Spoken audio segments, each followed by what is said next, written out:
Assalamualaikum warahmatullahi wabarakatuh.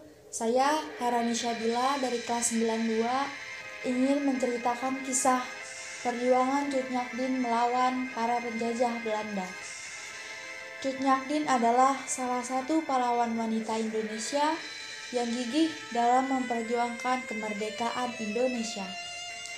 Cut Nyak-Dien ikut berperan langsung bersama para pejuang untuk melawan penjajah. Meskipun seorang wanita, ia tidak gentar dan terus melawan para penjajah Belanda. Cut Nyak-Dien lahir pada tahun 1848 di Lampadang, Kerajaan Aceh. Ayahnya bernama Tengku Nanta Seutia, seorang ule balang mukim yang merantau dari Minangkabau. Pada usia 12 tahun, ia dinikahkan oleh orang tuanya pada tahun 1862 dengan Tengku Cek Ibrahim, putra dari Ule Balang Lamnga 13, dan mereka mempunyai seorang anak laki-laki. Pada tanggal 26 Maret 1873, Belanda menyatakan perang pada Aceh dan mulai melepaskan tembakan Mariam pada Aceh. Pada perang pertama tahun 1873 sampai 1874 terjadi peletusan. Aceh dipimpin oleh Julhan Harmen. Pada saat itu Belanda mengirim 3.198 prajurit. Lalu pada tanggal 8 April 1873 Belanda mendarat di pantai dan langsung bisa menguasai Masjid Baitur Rahman, lalu membakarnya. Kesultanan Aceh dapat memenangkan peperangan pertama. Ibrahim Langai yang bertarung di garis depan berhasil bersorak dengan kemenangan.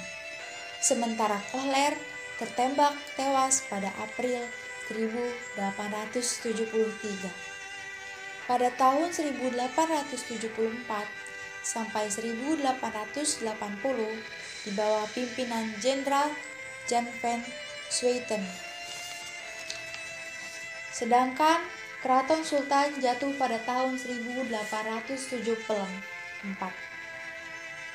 Cut Nyak-Dien dan bayinya akhirnya mengungsi pada ibu-ibu dan rombongan lainnya pada tanggal 24 Desember 1875.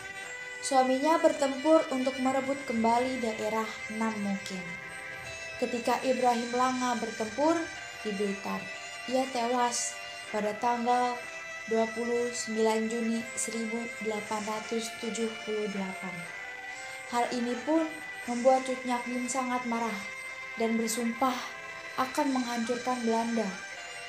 Teku Umar melamar Cut Nyak-Dien. Pada awalnya Cut Nyak-Dien menolak, namun karena Tengku Cek Ibrahim mempersilahkan untuk mengikut bertempur perang dan menerima, lalu menikah dengan Tengku Umar pada tahun 1880. Cut Nyak-Dien dan Tengku Umar memiliki anak yang bernama Cut Gambang. Perang dilanjutkan secara gerilya dan dikorbankan perang fisabilillah pada tahun 1875. Pada tanggal 30 September 1873, Tengku Umar dan pasukannya yang berjumlah 250 orang pergi ke utara dan menyerahkan diri kepada Belanda. Belanda sangat senang dan ia pun memberi gelar, yaitu Tengku Umar Johan Pahlawan. Tengku Umar merahasiakan rencana pembohongan ini meski ia dituduh sebagai pengkhianat pada Aceh. Bahkan Cut Nyak-Mutia datang dan menemui Cut Nyak-Dien. Tapi Cut Nyak-Dien terus membujuknya untuk terus melawan Belanda. Tengku Umar lalu mencoba mempelajari taktik Belanda. Sementara pelan-pelan mengganti sebanyak mungkin orang Belanda yang dikuasai. Ketika jumlah pasukan orang Aceh cukup, Teku Umar melakukan rencana palsu pada Belanda bahwa ia ingin menyerang basis Aceh. Tengku Umar dan Cuk Nyaddin pergi dengan pasukan senjata dengan amunisi Belanda dan tidak pernah kembali. Tengku Umar yang mengkhianati Belanda marah dan merencanakan operasi besar-besaran kepada Cuk Nyaddin dan Tengku Umar. Namun, gerilyawan dilengkapi perlengkapan dari Belanda. Sementara Jenderal Jacobus Lodewijk terbunuh dan pasukan Belanda berada pada kekacauan dan mencabut gelar Tengku Umar, dan ia membakar rumahnya, dan ia terus mencari keberadaan Tengku Umar. Belanda terus berganti jenderal untuk bertugas. Mereka dianggap biadab dan dianggap sulit ditaklukkan oleh orang-orang Aceh. Ketakutan masih tetap ada pada penduduk Aceh.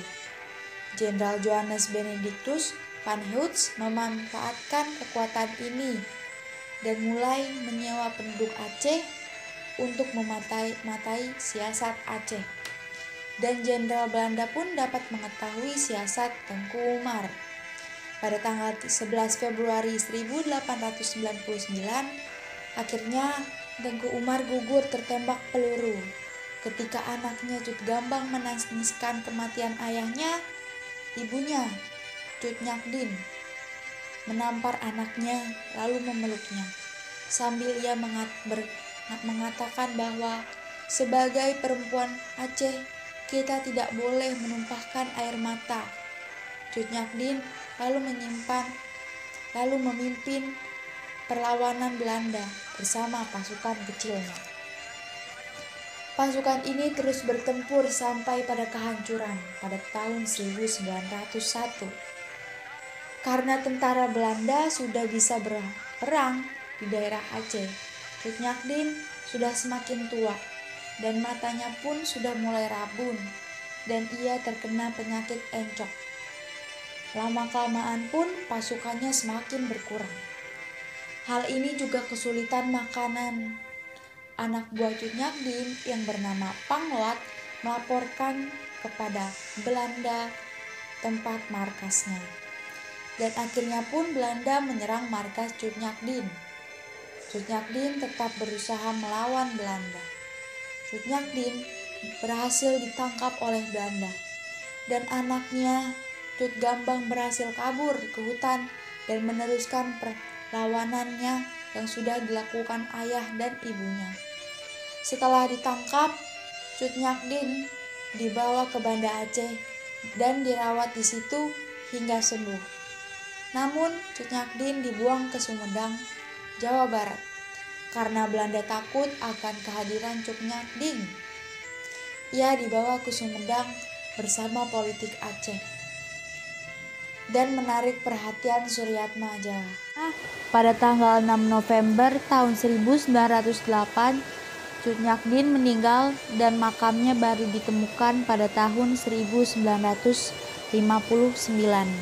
Sekian dari saya. Wassalamualaikum warahmatullahi wabarakatuh.